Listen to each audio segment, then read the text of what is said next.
Dans cette vidéo, nous allons voir comment représenter une série statistique, en fait les effectifs, par un histogramme. Donc, j'ai ici les tailles en centimètres des élèves d'une classe de 5e, donc les différentes tailles sont ici.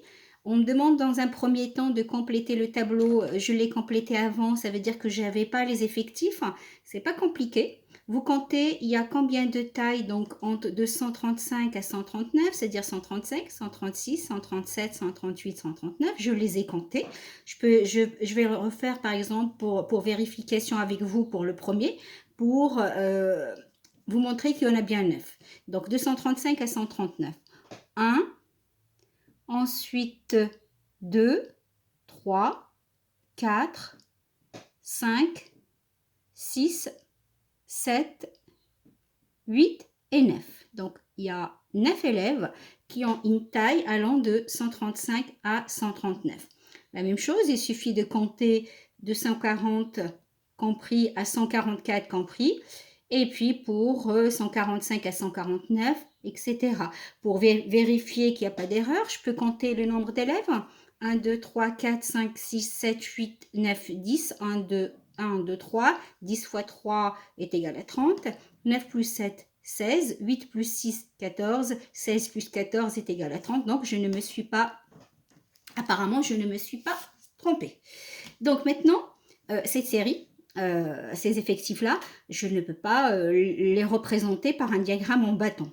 Pourquoi? Parce que ici, j'ai pas qu'un nombre, j'ai pas que 135. J'ai ce qu'on appelle, c'est un intervalle allant de donc 135 jusqu'à 139 compris. Dedans, il y a 5 valeurs. Partout, il y a 5 valeurs d'ailleurs. Si ce n'était pas tout le temps la même chose, tout ce que je vous expliquerai après, bah, ça ne serait pas du tout la même chose. Donc, comme pour les diagrammes en bâton, on va utiliser donc un repère. Donc ici, je vais avoir mon axe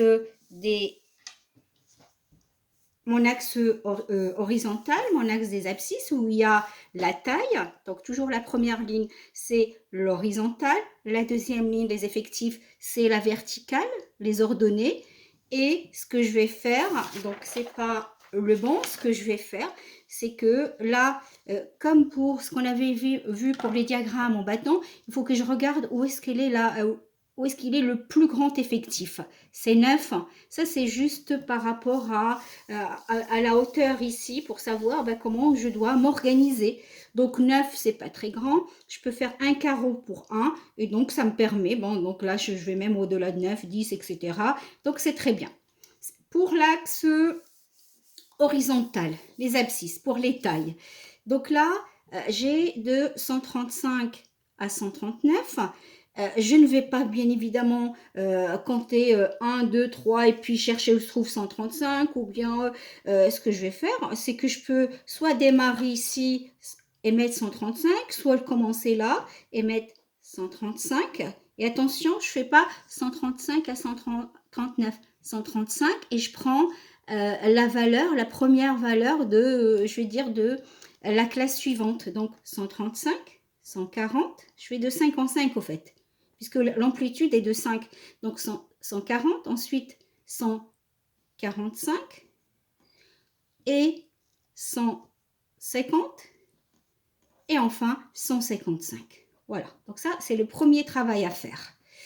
Ensuite, les effectifs, de 135 à 139 compris ou 140 exclus, il y a 9. Donc, je prends ma règle. Donc là, c'est-à-dire là, j'en ai 9.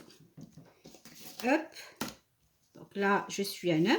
Et puis, voici mon premier rectangle.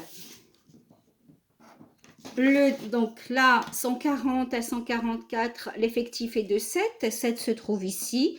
Voilà, le deuxième, c'est 7.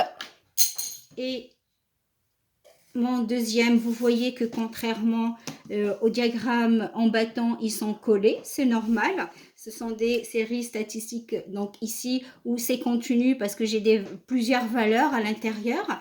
Et donc ici, de 145 à 149, c'est 8. 8 se trouve ici. Voilà.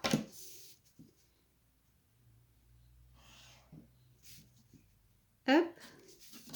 Et enfin, le dernier, 150 à 155, l'effectif est de 6. Donc, hop, et voilà. Donc là, le dernier rectangle.